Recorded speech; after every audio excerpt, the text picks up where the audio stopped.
Hello, folks. Welcome back to World War II TV, and we are sort of two-thirds of the way through our El Alamein series. And one of the subjects that hasn't come up as much as I thought it would has been that of armor. It's come up in passing, of course. It came up with John Marshall. It came up a little bit with Zeta.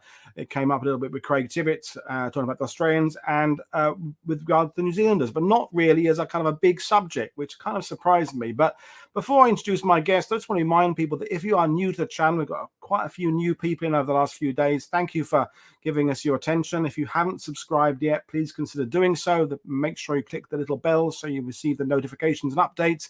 And all the information you need is in the description below. You'll find the links to my guests' books, the websites, Twitter handles, things like that. And you'll find sometimes links to shows that we've done in the past that I think will complement watching this one. So that's the kind of housekeeping out the way. My guest today, well, he's actually from where I used to live, Colchester. That's where he practices now as a doctor. He is a former Royal Army Medical Officer.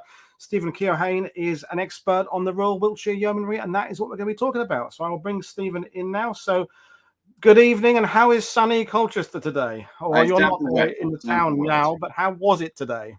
Very damp, very wet, yeah. Very damp, very wet, just as I remember it. So one of the interesting things about British armour in World War II is the multiple origins of forces that became armoured, in that some kind of start out of the old tank units it came out at the end of the First World War. Some were converted cavalry, just some kind of came out of nowhere. We had the Royal Tank Regiment, the Royal Armoured Corps, and we have all these independent units. So with the history of a unit like this, armour has only become part of their story for relatively late in their chapters. So just before we launch into the World War II aspect of it, how you serve with the descendant of this unit, but how important was when you were serving the legacy and the history and of a unit like the Royal Wiltshire Yeomanry? So I was brought up on this from a young age, my mid-20s. I initially joined a Gloucestershire unit and therefore was indoctrinated into Viral Gubi. And then spent my last 13 years with the Royal Wiltshire Yeomanry Squadron, talking about Alamein every year. But I think it's worth remembering that until the late 1930s, very little had changed. This was still a mounted regiment. When these guys mobilized in 1939, they mobilized expecting to go to war on a horse. And that there are stories of the men still sharpening their swords, ready for action in rural Wiltshire when the call was made. And one of them will meet later on, rode from village to village, collecting his mates on horseback. And their first year was spent on horseback in the Middle East. They lost their horses, converted to lorried infantry, essentially, fought in those slightly unreported campaigns in the Middle East, in Syria, Persia, and Iraq. And then only really converted to tanks 3 or 4 months before Alamein. And the analogy I often use is with El Gubi. The RGH arrived in Egypt only 6 weeks before the battle, converted to a new tank they'd never seen before, and then took part in a fatal cavalry charge. And we'll see a little bit of that at Supercharge, although they had picked up some knowledge. Remember, Alamein was their first battle in tanks. Yeah. Prior to that, they had been fighting on foot, albeit moved from A to B in trucks. Which is why, and we just talked about this before going live, is that often people's interest in a unit like this is in the tank model itself. And is it a Crusader? Is it a Grant? Is it a Sherman?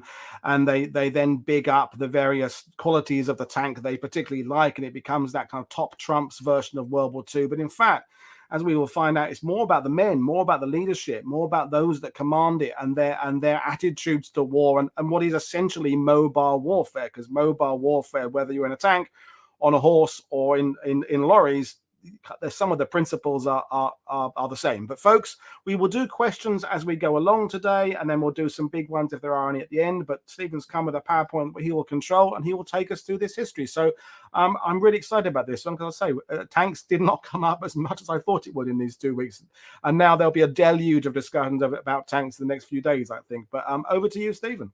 Paul, thank you. What I thought I'd do with this is talk to you a little bit about the origins of the regiment, and then build into that a little bit of the character of the men and the officers, because they keep popping up throughout the story. And you do need to know about their mobilization and the journey from Wiltshire to the start line of Alamein, and then We'll go into the two phases of the battle from the perspective of 9th Armoured Brigade, but particularly one regiment.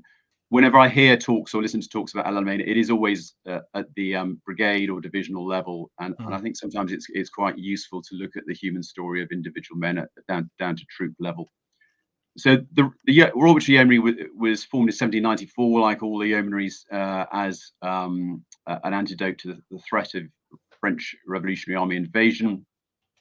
They served as an independent company in the South African War, and in the First War as cavalry on the Western Front, and then were absorbed into 6th Wilts as infantry for the end of the Great War. Disbanded, re-raised in the late 1920s, and then that interwar period, the long weekend, as it's often described, very little changed up until the late 1930s, when their pattern of work and pattern of training was exactly the same as it always had been. So I thought these would illustrate what was going on really 2 or 3 years before war started. So the picture on the left is a mounted cavalry regiment in 1938, the Royal Wiltshire Yeomanry annual camp. It looks exactly the same as a cavalry regiment would have looked in the Great War. Yeah. The bottom right image is actually a typo of mine. It's 1936, but it doesn't really matter because it's exactly the same as 1939, and shows Viscount Weymouth as a young officer, heir to the Longneat estate, inspecting the horse lines when mechanization was taking place in Europe. You can see the 3 officers top right. This was a wealthy and well-connected regiment, similar to the Sherwood Rangers. There's always greater argument within the Yeomanry who's the smartest regiment a lot, but if you look at that image there, on the right is Earl Keoghane, who owns most of Chelsea. In the middle of that is Lord Weymouth of Longleat Estate, and to the left of that is the heir to the Earl of Shaftesbury estate. So this was a well-connected regiment, and this comes into play later on when they are facing disbandment at some point. So mobilization. 1939, the key players were called up before the regiment was mobilized itself, and this is one of them. This is Corporal Ted Heath. He's an ex-regular horse gunner, came from a family of Wiltshire yeomen, and I was lucky enough to spend a lot of time interviewing his late son, who himself served in the Wiltshire Yeomanry in the 1950s, and told me these stories of growing up by the fireside, listening to his father and his uncle, who both served at Alamein. And he was sent around to round up the troopers, and recall that many of them who were underage, that enlisted at 16 or 17, their mothers were holding on to their arms to try and stop them going off to war. Heath will feature later on when we get into the story. So the regiment was mobilized as a cavalry regiment. It was sent to Wincanton and then to Nottinghamshire. It was a foul winter of 1940. And conditions were really grim with snow and mud everywhere. And this came as a real shock to these guys. Remember, yeomanry soldiering in the 1920s was a bit like camping, really. They had their 2 weeks at annual camp, some weekend training where they often went home for the evening. But this came as a real shock when suddenly they had to sleep on the floor on straw with a blanket. They weren't going home to their own beds in the evening and being fed at home. So October and November, so things got much worse in terms of snow conditions, mud up to the horses' legs. And then in February 1940, they got the order to move overseas. Now, they had no idea where they were going. They presumed they were going to France, and it came a bit of a shock when they started moving across France towards Marseille, and they still didn't know on the train south where they were heading. So they landed in Marseille and then were transferred to Haifa in Palestine. Why Palestine? Well, there were 2 divisions in Palestine which were acting really as a regional stabilization force. They were mounted. It was great horse country. And here we see this is the spring to summer of 1940. On the left is a squadron practicing dismounted sword drill. And on the right, you see a well-turned out desert patrol, which you could have placed that under Allenby 30 years prior to that. So very, very little had changed. And just to jump in, Stephen, this is the era overseas of all sorts of improvisation. So that kind of the Rolls-Royce armored cars, Camel Corps mounted machine gun units. This is that pre-war, interwar, even First World War kind of methodology being experimented with. And then back in the UK later on, there's more of the modernized Royal Tank Regiment, Royal Armored Corps kind of ethos of new tank designs coming through. But in this era here, 1940-41, I'm not going to say it's primitive and old-fashioned, but it's certainly interesting, the kind of things that are going on in these areas, isn't it? Yeah, they got a shock fairly soon after this, that when Italy entered the war, Netanya, where they were based, was on the coast. It was a pleasant seaside resort. The Padre described it a bit like an ideal home exhibition, lots of nice shiny buildings. And I've got great photographs of the CEO having breakfast on the roof of his villa overlooking the sea. They acclimatized the horses, a lot of swimming. And then they were moved quickly out to a place called Carcour, which was hot, barren, and desolate. And again, practicing on horseback, but at least it gave them some idea of what the desert conditions were going to be like over the next year or so. So, sorry, let me take you down a slide here. Right, a little bit about the officers, because these will come up, and I'm going to work right to left on this image. So, if you look at the image on the right, it's based in Palestine. The first thing you say is they're all dressed in completely different uniforms, which was characteristic of the yeomanry when I joined in the 1990s. No two officers would ever be seen wearing the same uniform. Clearly, they're not looking at armor or even wheeled transport. They are looking at admiring horses. Yeah. When they should be really focused on their tactics. The chap in the center, you could do an entire podcast about him, and I wish I'd spent more time researching. This is His Serene Highness Prince Ali Khan, son of the Aga Khan, who had been serving in Syria with the French Foreign Legion, and with many of the French officers and men, came across the border, was picked up in a refugee camp on the border with Palestine. And of course, he knew many of these aristocratic officers. In fact, was married to the sister of one of them, one of the Guinness family. And as you do, was invited to come and join the Royal Wiltshire Yeomanry. He was quickly hoiked off to work in military intelligence and had a really decorated war, famous, of course, for marrying Rita Hayworth, amongst others. So the left-hand image, and again, I want you to focus on the man on the left. That is Hubert Blount, who we'll meet later on. The centre figure is the adjutant from the Life Guards, and the right-hand figure is the second in command, who again we'll meet later on. They're armed. They're out in having a jolly in Palestine.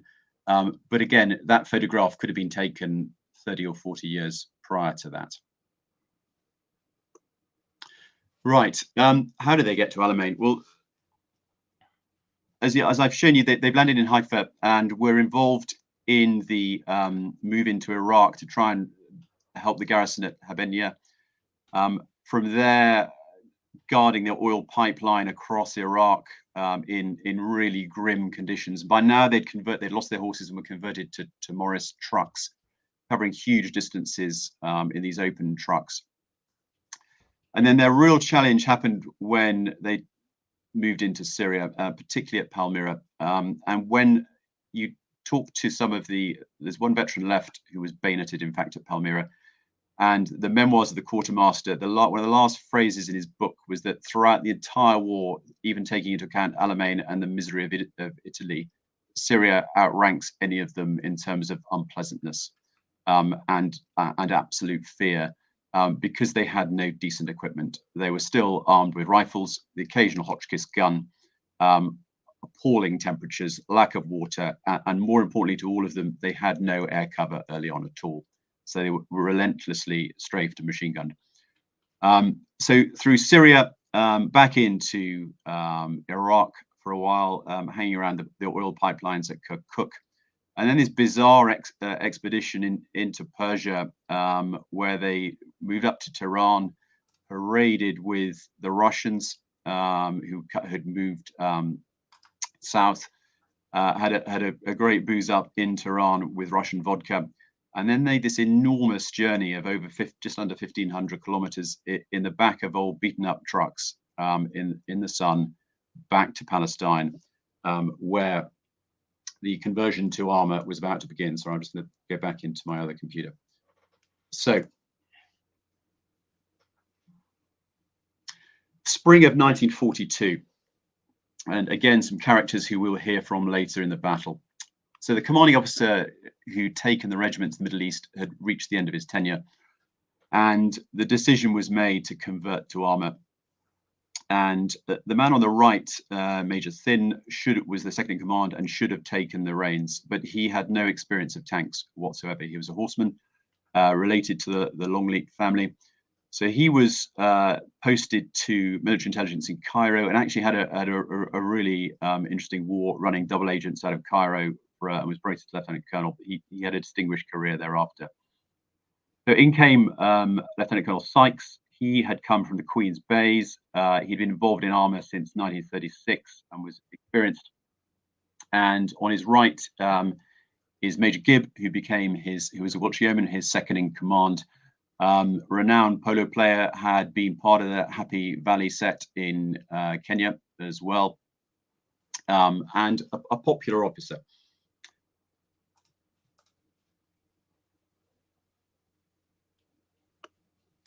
So the early summer and spring of 1942, by May, the regiment had moved into Egypt and were beginning to receive some tanks, but very few. By the 10th of May, they had 4 honeys. That was it. And they were desperate for new tanks. But the brigade commander, Curry, was very clear to them, you're not going to get any before at least June. By the 9th of July, the entire brigade could put out 1 composite squadron. And that was commanded by Wiltshire Yeoman, Major Charles Audrey. And that squadron's function was a sort of roving patrol along the coastline and guarding the desert airstrips. So at this point, Stephen, you know, you're part of a unit that has had all the intention of going to war on horseback. That's what you've been doing. That's what your traditions are. That's what your training has been about. That's what your understanding is. And now you're being told you're going to get tanks. And as yet, you haven't got many of these tanks you're going to get. So is it a question of the officers kind of trying to adapt the training they had been doing so that they've got something to move forward with? Or do you just throw everything away and start learning a new concept? Because as we said in the top of the show, there is a similarity between cavalry and tanks in that it's a mobile form of warfare, but there's also vast differences, not least of which in the servicing and the keeping of them running, which is very different between horses and tanks. So faced with this kind of problem of you're now going to become a tank unit, but we haven't got any for you, how do the officers and the men just face that massive, great challenge? Well, it's interesting. So this is what happened to my old regiment when we converted from Land Rover Reconnaissance to Challenger 2. Exactly the same. How do you take on this beast about which you know very little and try and get competent with it? Well, the tactics are probably the easiest thing to talk about. That the tactics of the troop is much the same whether you're mounted on a horse or mounted in a vehicle. Your reconnaissance, your appreciation of the ground, and they already had this, and they had a little bit from vehicles as well, although there's no hard evidence they were using their vehicles tactically in the Middle Eastern campaigns. The D&M, the driver and maintenance, can be taught. I mean, these were simple beasts. The gunnery is another matter. You know, if you haven't got your hands on them, you haven't fired the main armament, how on earth are you going to be accurate when somebody's firing at you? So I think it was pretty desperate then. There wasn't a great deal of hands-on training with kit. It improved gradually over the next few months. I'll show you my next slide, if I may. So yeah, I mean, I'm thinking communication is one of the big things. I mean, when people, I'm changing the subject, going down a typical Paul rabbit hole, but when people talk about, for example, Guderian as being a tank genius or armored genius, it's his understanding of communications that probably is the essential ingredients for his success later with armor. And I think if you're used to moving a unit around, whether that unit is on horseback or lorries or foot or armored vehicles, it's the speed with which you communicate between troops is kind of half the battle, says someone who's never done it for real. So if you've got a unit that is able to communicate with each other, I'm therefore kind of hoping that basic understanding can be moved into a new form of warfare. Yeah. So when they first arrived in the Middle East with horses, there's some wonderful photographs of them using semaphore flags and telescopes and heliographs to communicate. But in those early days when they were sitting around on the Palestine coast, radio training was seen as very important, and that was really part of the early training schedule to get them familiar with those basic sets. And so that, I think they had that skill by the time they picked up the platform to go with them.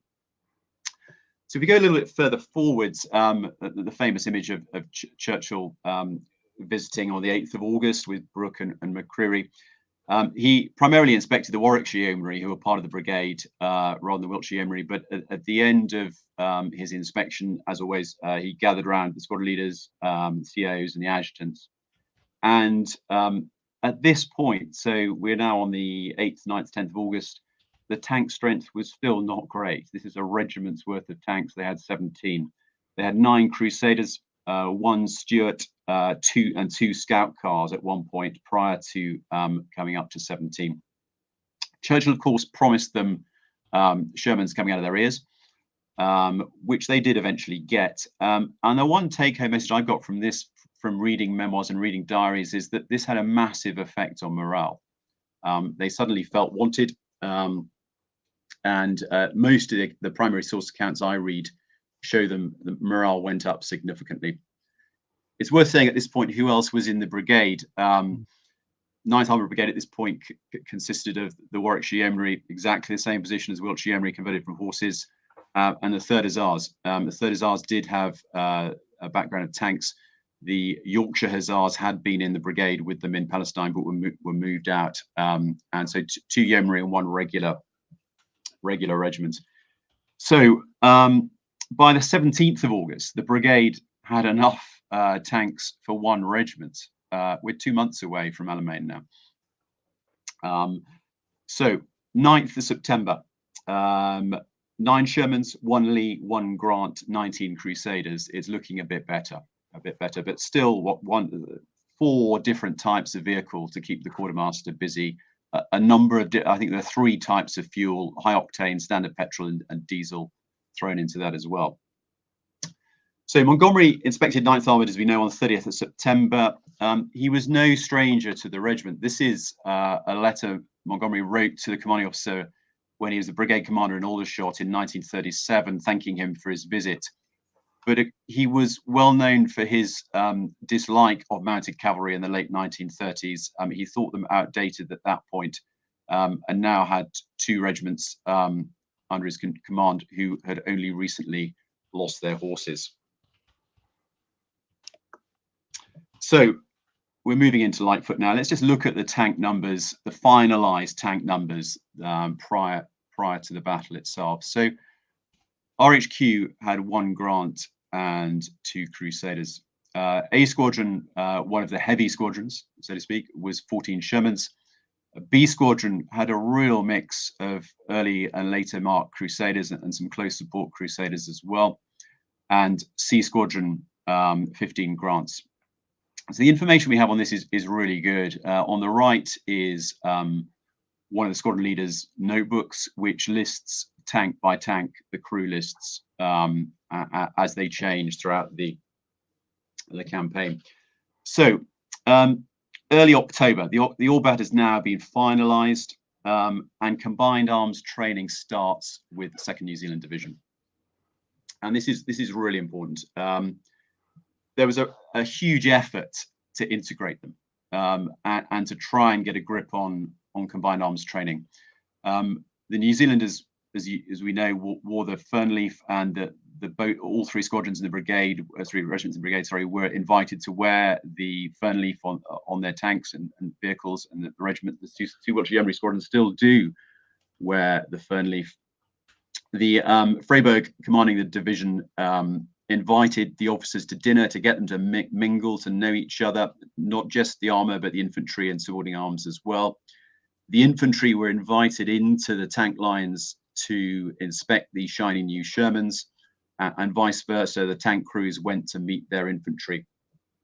And both Kippenberger, commanding the one of the New Zealand brigades, and Curry, commanding, who was a tough man, Brigadier Curry, commanding 9th Armoured, resolved that I'm going to read you his quote now. There was going to be no more nonsense about tanks and infantry failing to cooperate. So they were quite firm on this right from the beginning. And that's a real point worth making, Stephen, because one of John Parshall's big points in his show, which was in fact a week ago today, was that the El Alamein is a step along an improvement at combined ops within the 8th Army, but that's the 8th Army as a whole organization at a lower level, as we were talking about between the New Zealand division and this brigade. Things were already improving, and part of that is because the New Zealand brigade, as we found out from Glyn Harper last week, and had a couple of kind of major disasters where they'd been kind of left. Well, one had been left kind of cut and dry, and hadn't had the support. So the New Zealanders have kind of learned to not rely on other people particularly, but if they are going to rely on other people, to get to know those people. So it was a perfect meeting of minds, I suppose. New Zealanders want to learn how to trust again, I suppose. They've got some experience of fighting in the desert. The Yeomanry are kind of fresh with their vehicles, but want to get it right. So it seems like a kind of a perfect blend, really. Yeah, I mean, the regiment had worked with other arms in the attack on Palmyra. There was a battalion of the Essex Regiment there. Latterly, some 25 pounders arrived, but they weren't really working in any full combined way. They were making individual assaults, this I can't stress enough how much this was pushed by Freyberg and his brigade commanders to really mold them into one. So they're sitting now in Hammam, or I think it's now called El Hammam, which is on the coastline between Alexandria and Mersa Matruh, which is the big admin staging area. And they start getting their admin instructions issued. Some reinforcements arrived, and those LOB left out of battle are removed. And I think sometimes there's not enough spoken about these, but again, interviewing Ted Heath's son, who we met earlier on, he was told that they did not want the older men at the front. They regarded the work of a tank crew for men in their 20s, and he had been a pre-war regular. So he was shifted out of his squadron and drove the water Bowser, but we'll come on to that during the resupply at the Ridge. And so 30 was considered quite an old age at that point. And then the tanks were dispersed, the sun shields were put on, the tracks were erased, etc. So I want to introduce you to three characters we're going to hear quite a lot from when we talk about the battle itself.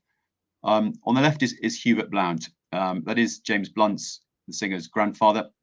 He was a regular soldier. He was a 13th, 18th Hussar, who had spent most of his time in India. He came back from India to get married and farm, and joined the Royal Wiltshire Yeomanry. So regular soldier, but again, mounted experience as a regular soldier. He would go on to command A Squadron during the battle. Centre picture here is Leslie Wheeler, a remarkable man. I was lucky enough to publish his memoirs about a year ago, having worked closely with his family and tracked them down. He had joined in the early 1930s again as a horseman, had fought through all the campaigns from the Q department in the Middle East. And prior to the battle was RQMS, Regimental Quartermaster Sergeant. He had seen various quartermasters come and go. And I don't think we spent enough time talking about the Q department, but it's not glamorous, but with that, of course, nothing else works. He was slightly miffed that he was not made quartermaster before the battle. So much so that he wanted to leave. There was an opportunity for a job in Beirut, which gave him a commission, and he applied for it. And his civilian job, he worked for the Longleat estate as in their forestry department. So he was ideally suited to looking for timber in the Middle East, which was in desperately short supply at the time. And when he was in Beirut looking around for this new job, he received a signal from the regiment saying the incumbent quartermaster has shot himself. This is a month before the battle now.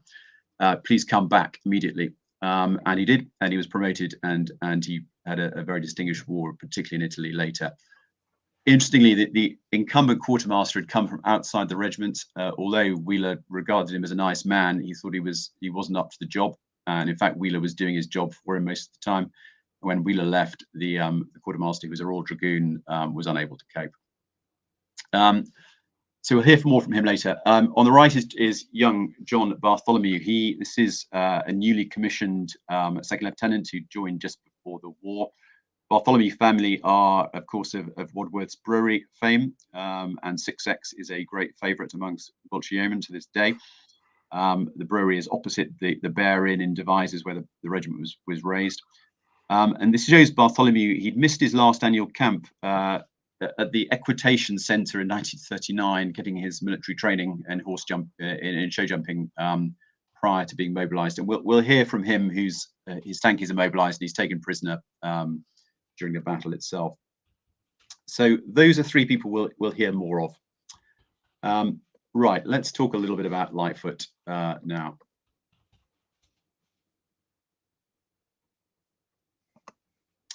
So I always start with the mission, being a retired soldier. 30 Corps are to secure before dawn on the 24th of October a bridgehead, with the objective being Oxalic, which is the phase line of the ridge, beyond the enemy's main defended zone, and then to help 10 Corps to pass through there. 30 Corps was then to proceed with methodical destruction of the enemy's static troops, termed by Montgomery as crumbling, essentially widening the breach to allow the two armoured divisions to push through. So this shows, this map's come from, and I've doctored it slightly, comes from the Wiltshire Yeomanry regimental history. It shows the New Zealand division in the sort of lower half of the Alamein line, 5 and 6 New Zealand Brigade with the inter-brigade boundary there, and 9th Armoured Brigade supporting the 5th New Zealand Brigade. Royal Wiltshire Yeomanry right of the line, Warwickshire Yeomanry left, 3rd Hussars in reserve at that point, bounded by 51 Highland on one side and the South African division on this other side. So each division was to produce its own lanes through the minefields. And the New Zealand division was unusual. It had in a complete armoured brigade at its disposal. Remember, the other divisions had far less in terms of armour and often Valentines. The frontage of the divisions were roughly similar. I've measured these on maps, and they're pretty similar. But the distance from the start line to the phase line Oxalic varied from about 5 miles on the right to about 3 miles on the left, and the total core frontage was about 6 miles. So how did the regiment fit into this? Well, there are two phases really. Phase 1 involved the infantry brigades attacking on a 1 battalion front, securing their primary objective, which wasn't the ridge Oxalic. It was just proximal to that, just under 3,500 yards from the start line. Thereafter, digging in and pausing from an hour. The Wiltshire Yeomanry support 5 brigade, as said, the Warwickshire Yeomanry 6, and 3rd Hussars in reserve. Phase 2 was the remaining 2 battalions within the infantry brigades would leapfrog through the 1st battalion and establish themselves on the ridge. What was the role of armour in this? Well, we're only going to deal really with 5 New Zealand Brigade. So 2 troops of B Squadron, it's a Crusader Squadron, were detached from regimental duty and sent to the New Zealand infantry to give them ideally close support when they're penetrating the minefields. And then later they were to meet up with the regiment when it moved through the minefield. in the original op order, it's very clear that if tanks are hit and disabled, they are to continue fighting. And this ties in with Montgomery of no one will surrender. And that's in black and white. It wasn't just in verbal. You will continue to fight and not bail out of your tank if you've been hit. So both of these, of course, depended on mine clearance by 7th New Zealand Field Company, who cleared and marked the mines by dusk of the 23rd.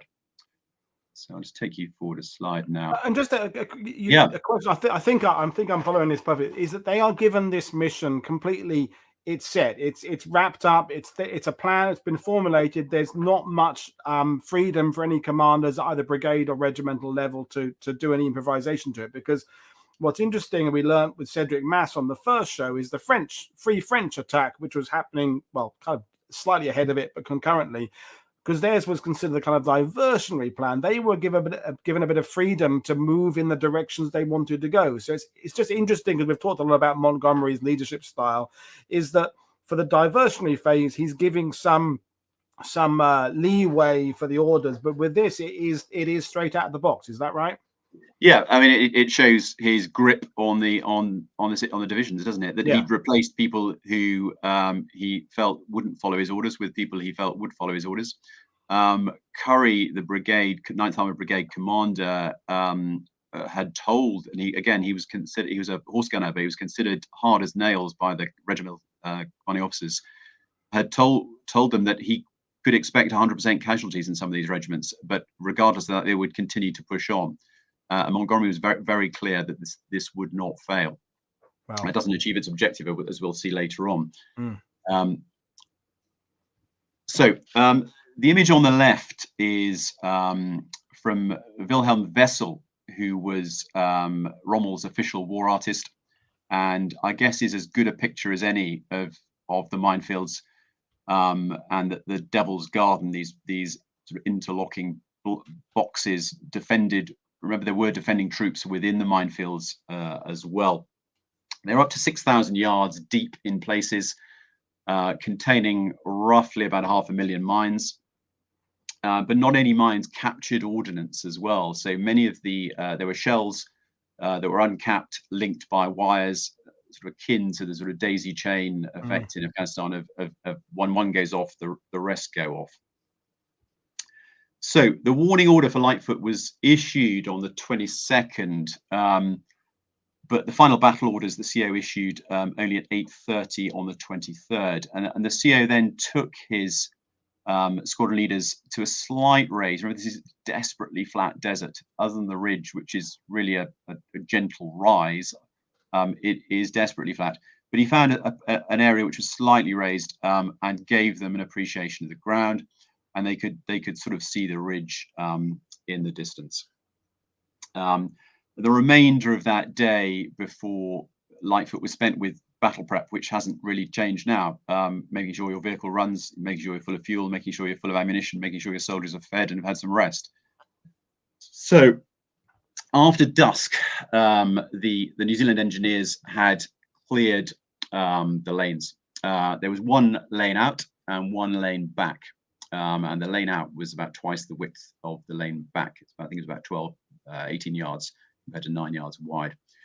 So the tanks had started their advance towards the red line on these predetermined tracks, Bottle and Star, and they halted 3 miles short of the start line and refueled. And again, a task for the quartermaster. Again, a forgotten task, but he has to refuel this regiment in the middle of nowhere before the battle. They waited then for the artillery. Sykes then reported to the New Zealand Brigade commander that he was ready and ready to move.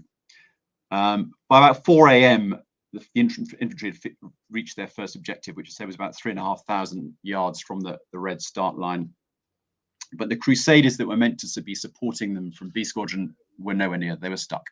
And Kippingberger, in his memoirs, talks a little bit about the artillery barrage here.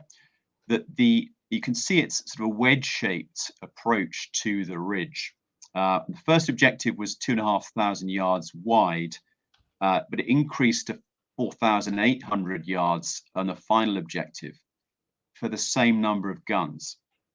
So your artillery effect at the final objective was less than the initial objective. And although there is these great comparisons with First World War barrages, it wasn't as dense as some of the Great War barrages.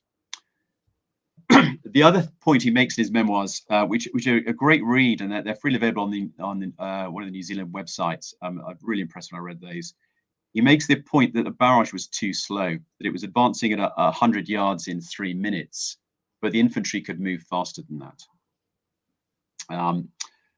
What's rarely mentioned is that there were Bofors guns firing tracer along the lines of the minefields to mark them at the rate of around a minute, which would have been quite dramatic. And later, when daylight came, there was smoke fired along the interdivisional boundaries as well. So not only have you got your own artillery, you've got your smoke marking your divisional boundaries, you've got tracer going up that night, you've got outgoing artillery, incoming artillery, a recipe for chaos.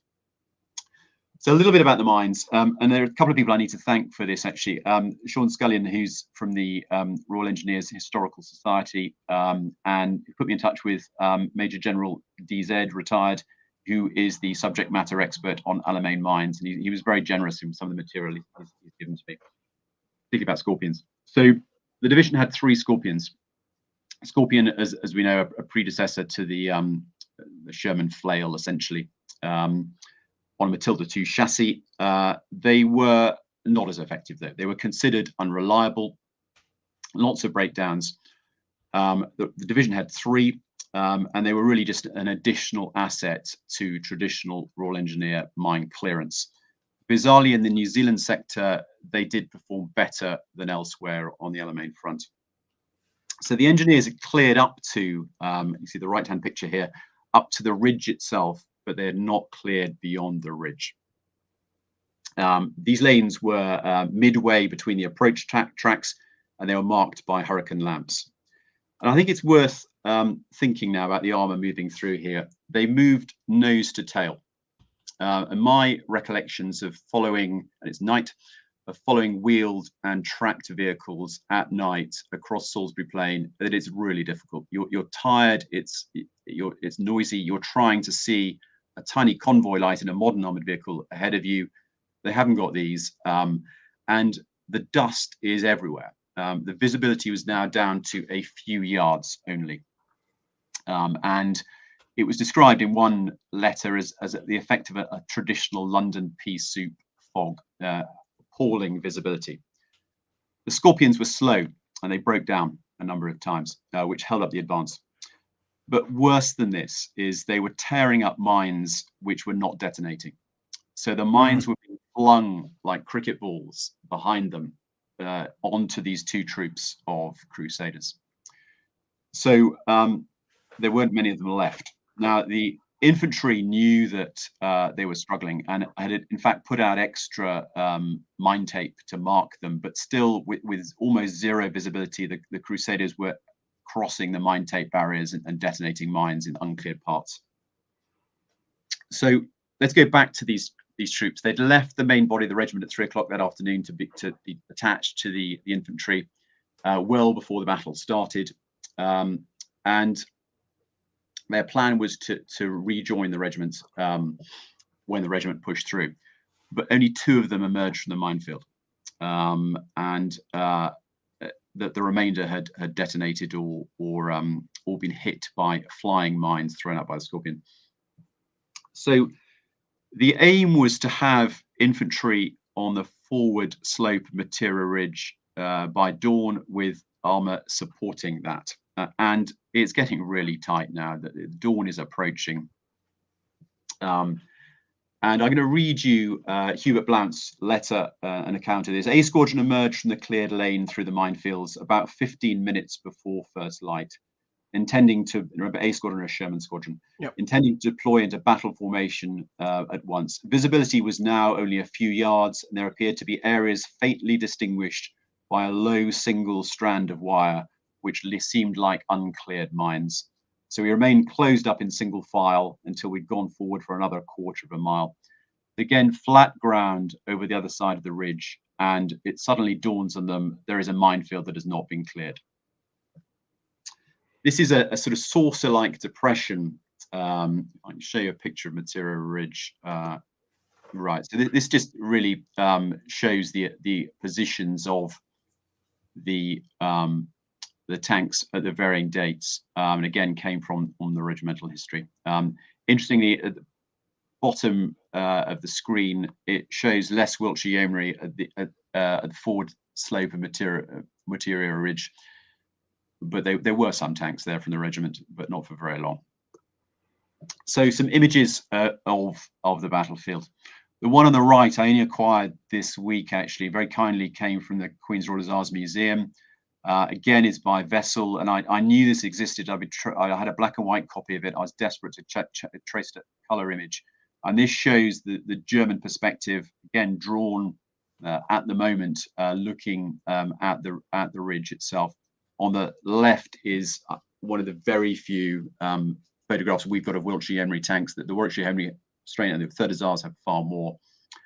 So they can see ahead of them the Rahman track, which would be the objective for Supercharge later, with the telegraph poles in the distance, and this saucer depression in front of them with anti-tank guns dug in on the rim of this. Now the tank casualties became a real issue. They were rising above the ridgeline into flat ground with well dug in anti-tank guns ahead of them. 6 Shermans and 3 Grants were finished pretty quickly. Then the remainder of the 2 heavy squadrons, the Sherman and the Grant, started to engage. By midday that day, they were running short of ammunition, fuel, everything else. And this is where Heath, who we mentioned earlier on, the ex-regular horse gunner, is called forward to replen the squadron with water at that point. And he runs over a mine. His water bowser turns over. He's trapped underneath the pedal and rescued, in his letters, rescued by a Highlander. And to his dying day had nightmares of being on his side in a minefield. So enemy artillery now are searching behind the ridge, knowing that there will be tanks sitting there. And the infantry are not happy now. The tanks have appeared. The infantry have already dug in on the front of the ridge. The tanks are easily visible and attracting a lot of artillery and anti-tank fire. And it's very clear from the New Zealand memoirs that they are not amused at this point.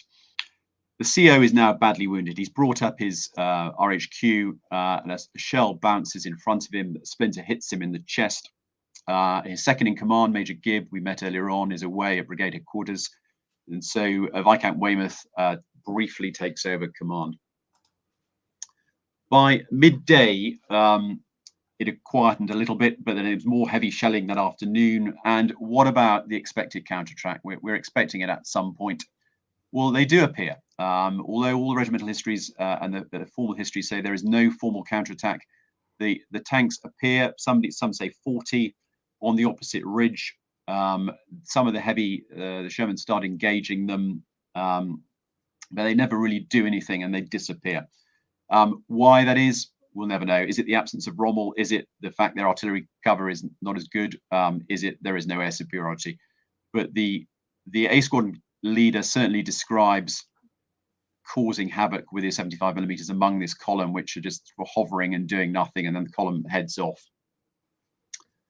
Right. Go back. Actually. We had one question about whether there were anti-tank ditches, and if there were anti-tank ditches, how did they deal with them?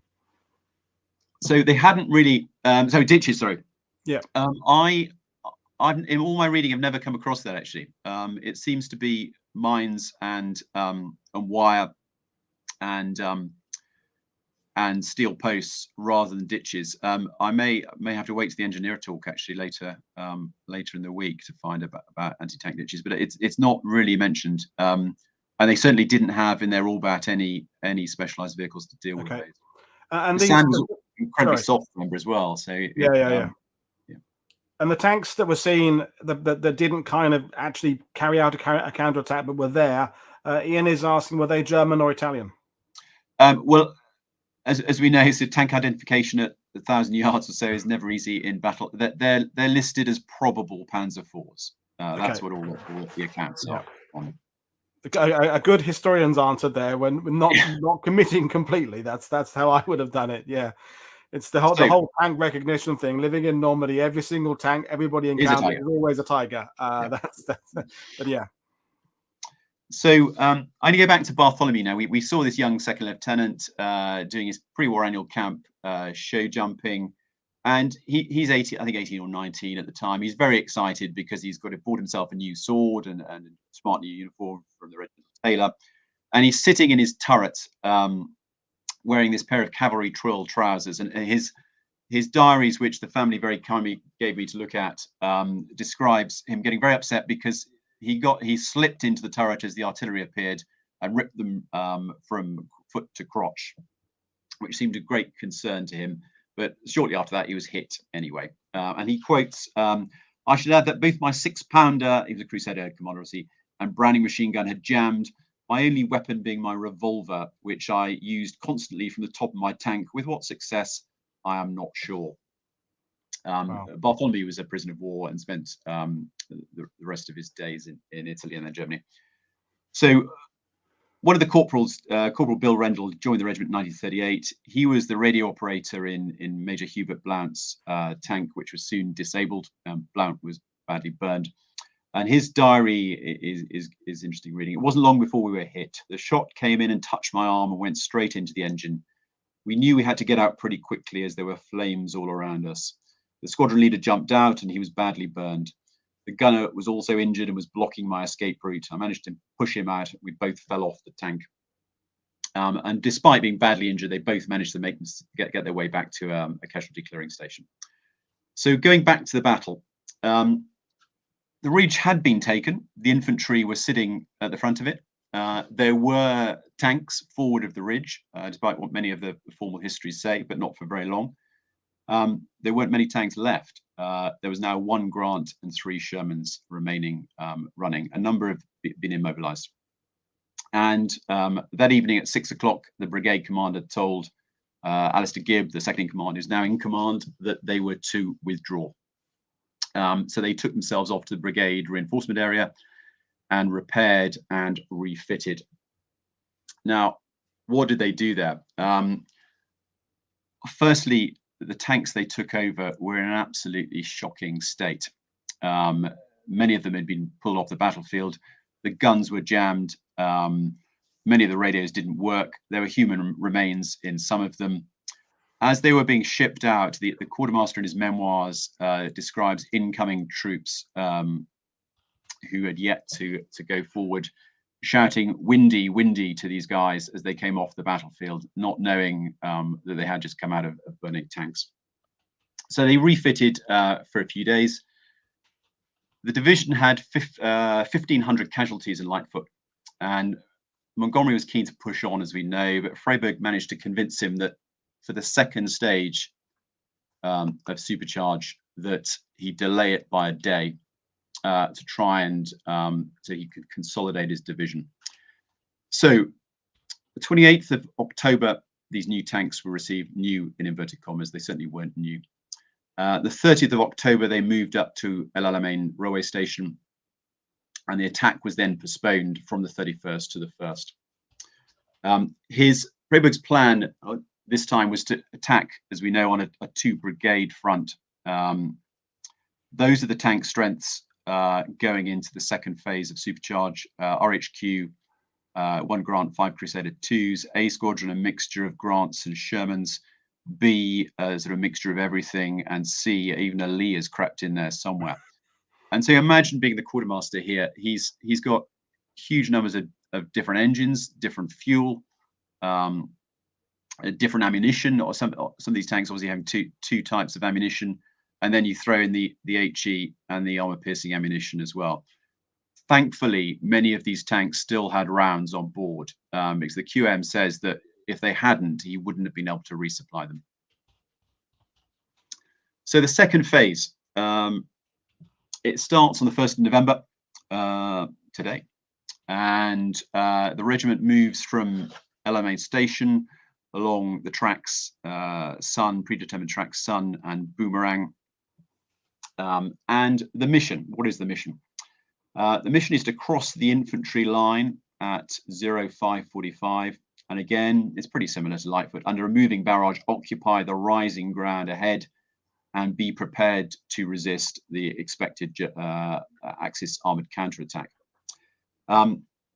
The brigades were supported, infantry brigades were supported, which were now 151, I think 152, supported by 2 armoured regiments with, again, 3rd Hussars were in the front single file moving ahead.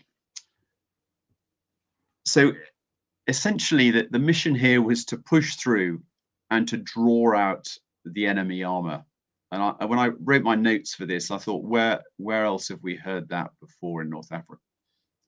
Certainly in Crusader, that was one of the plans, to push in and draw out into this Kursk type tank battle, which didn't really happen. So the visibility now was appalling. It was dark again. There was a lot of dust, and as the regiment moved out at 1 o'clock in the morning, just after 1 o'clock, they stopped to refuel again. There was another massive barrage, and the regiment pushed through the predetermined gaps in the minefield. They had difficulty finding these maps. The lanes, the Boomerang track you can see there, was not straight. It was quite tortuous, and it was not easy to find the predetermined lanes. There's a lot of shell fire around at that point as well. So a company of engineers joined them because there were still unexploded mines around, and together with a Scorpion as well. So the leading tanks reached the forward infantry about 6 a.m. 3rd Hussars were now up on the left, but it appeared that the task before them was now monumental. It was worse than Lightfoot. They were facing numerous concealed anti-tank guns, both ahead and on their flanks. And the accounts of this now are confusing.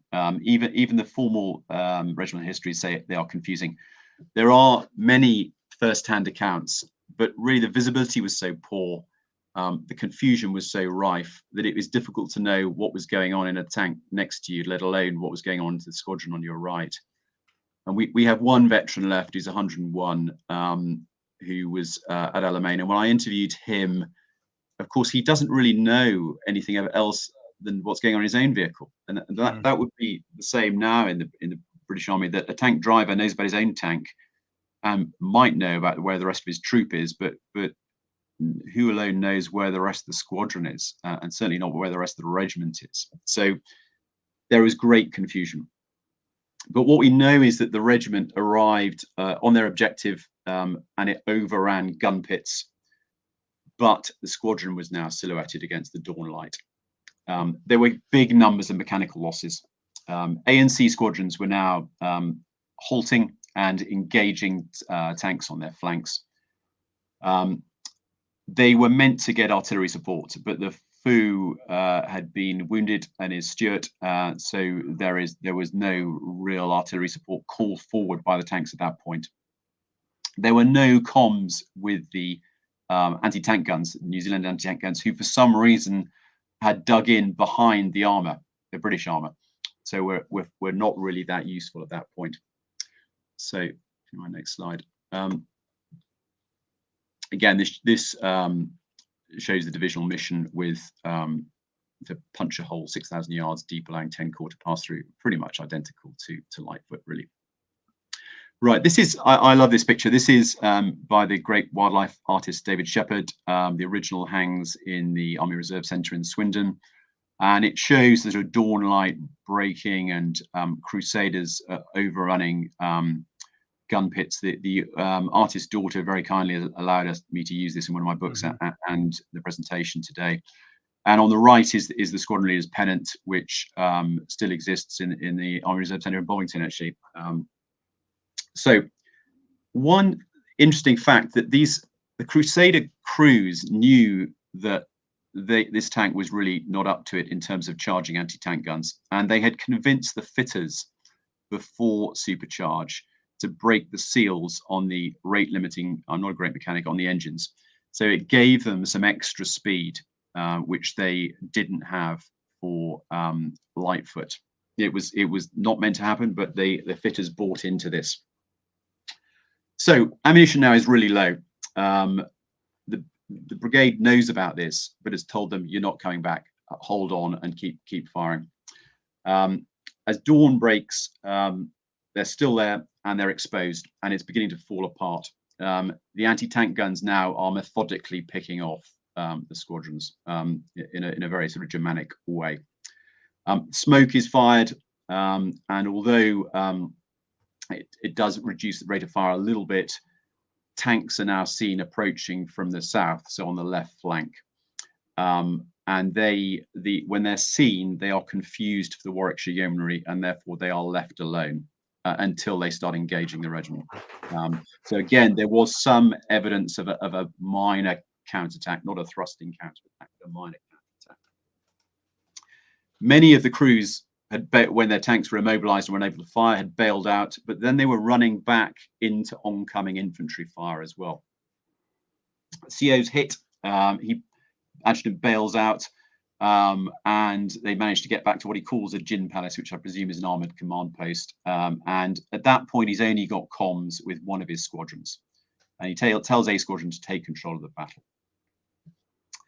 B squadron have lost their comms. The squadron leader's antenna has been shot away. We talked about radios earlier on, and he's really out on his own. And this image shows B squadron charging it forward into the anti-tank guns, and they are not quite annihilated, but almost.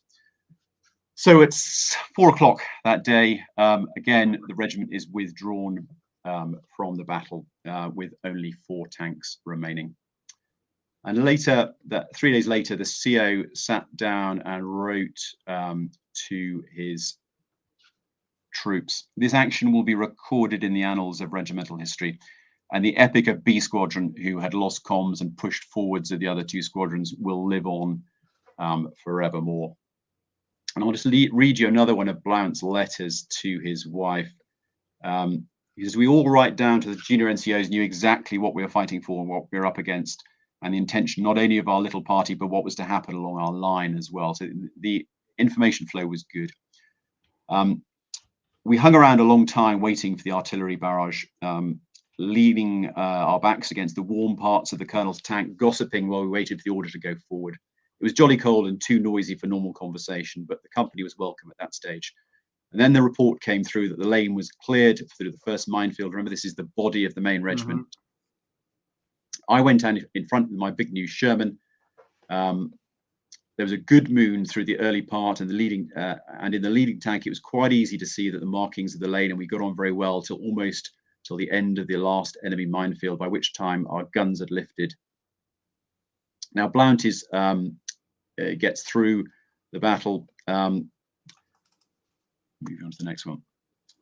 But I want to talk to you about these guys briefly as we're running close to the end. This is a remarkable story. On the left is Trooper Herbert Daw, later Corporal Herbert Daw, and on the right, Trooper Ted Delomey. Daw was a pre-war Wiltshire yeoman. Delomey was a Geordie and was destined for the Scots Greys, but when he got to Palestine, for some reason, he was sent to the Wiltshire Yeomanry. Both they crewing the same tank. It's immobilized, and Delomey is caught in the tank, cannot get out. So Daw goes back. Sorry, go back to the slide, and amputates his arm to pull out Delomey from the tank. They're both taken prisoner and spend the remainder of the war in prisoner of war camps. So when I've interviewed both their sons, Herbert Daw's son said, yes, my dad often talked about he had to cut someone's arm off to pull him out of a tank in the war, and he thought he was talking a load of nonsense. And then when I said, well, actually, here's the man whose arm he cut off, it was quite a wonderful moment in research. So here they are, Daw here as a prisoner of war, and it's small on my image to see, but Delomey's there, and he's repatriated earlier in the war with his one arm, meeting his mother at Newcastle Station. And this is Daw post-war with Earl Bathurst, whose son I served with for many years. at Cirencester Park. So after the battle, I love this image on the left. It's the only one I know of which shows crews just collapsed into a trench at the end of the battle. Prize giving, medals, etc. In Cairo later in December, and Keoghane is shown there with his broken arm getting his decoration. But what surprised me is a lot of the newspaper reports, this is one of Weymouth being wounded, were not published to almost a year later when the regiment was in Italy, which surprised me. So that's it from me. These are the sources. If you're interested in the regiment, there are two regimental histories. Platt is the better one. Pitt was written in 1946, but it's a bit flowery, a bit subjective. The maps are good in it. The war diary is available from the usual sources. My own meagre contribution to the literature, but all the documents are held in the Wiltshire and Swindon History Centre, who are incredibly helpful. All the letters home, etc. The IWM has a bit, but the serving squadrons still have a lot of information. And there is quite an active Facebook group, which again has a lot of regimental photographs. And I'll leave you with my last quote, and I love this quote. I found it in a Richard Holmes book recently I was reading, and it was attributed just to a yeoman. And it's the inscription from one of the graves. It said, "To the world he was a soldier, but to me he was the world." And I contacted the Commonwealth War Graves last week and said, "Can you find a soldier from an inscription?" And they said yes, they could. And it was a Warwickshire yeoman, not a Wiltshire yeoman. But I think it sort of brings in the personal element to this battle. So that's all from me. Well, I mean, absolutely brilliant, and people have loved it. And you've actually kind of addressed a lot of the questions as we've gone along, which is great. But my first reaction is that John Parshall, who was speaking a week ago today, and he was the one with the kind of the irreverent title, if you can't do combined arms, at least have lots of artillery. But he got quite a lot of criticism after the event in the comments on the YouTube about criticizing what was a victory, and that that he was being too negative and so on and so forth. And I want to direct the people who said these comments to today's show, because from this unique perspective of one regiment, it's hard to see the victory at El Alamein when you read about everything that has happened and conspired in Lightfoot and Supercharge from your point of view. You can see the ingredients for an eventual improvement of combined arms. They're all there. Flail tanks, albeit not working very well, the working of the artillery barrage, the engineers and support, infantry and tanks working alongside. All the foundations are absolutely there for what would eventually become, de rigueur in Normandy and perhaps later on, but it's not quite got to the point where it's working smoothly. And so I think John Parshall's comments about combined arms had not yet been perfected have been absolutely 100% validated by your presentation. Yeah, I agree. And the next year was spent really in trying to perfect combined arms. They went off to Syria, became a pure Sherman regiment. And I don't think they really knew what they were training for. Obviously, clearly they were training for Italy, but their training was, for instance, in hitting pillboxes, which was not, mobile tank duty, but also in firing airbursts, which again was something completely new to them, where they were acting as mobile artillery. And later in Italy, they were broken down to really fighting as squadrons only, and their primary role was to support infantry, not to carry out classic cavalry tank attacks. I mean, you said at the beginning that even when you joined, the El Alamein story, it looms large in the regimental history. You said there they carry on in the war. Well, it's a sort of silly question, really, but I guess they were able to put the ghosts of El Alamein behind them by moving on and improving things, and yet at the same time, it is there as a massive part of their history. So, are they able to see El Alamein as a victory? Is it a kind of how is it perceived by the veterans you interview? Do they kind of shake their heads and get teary-eyed when they think about it?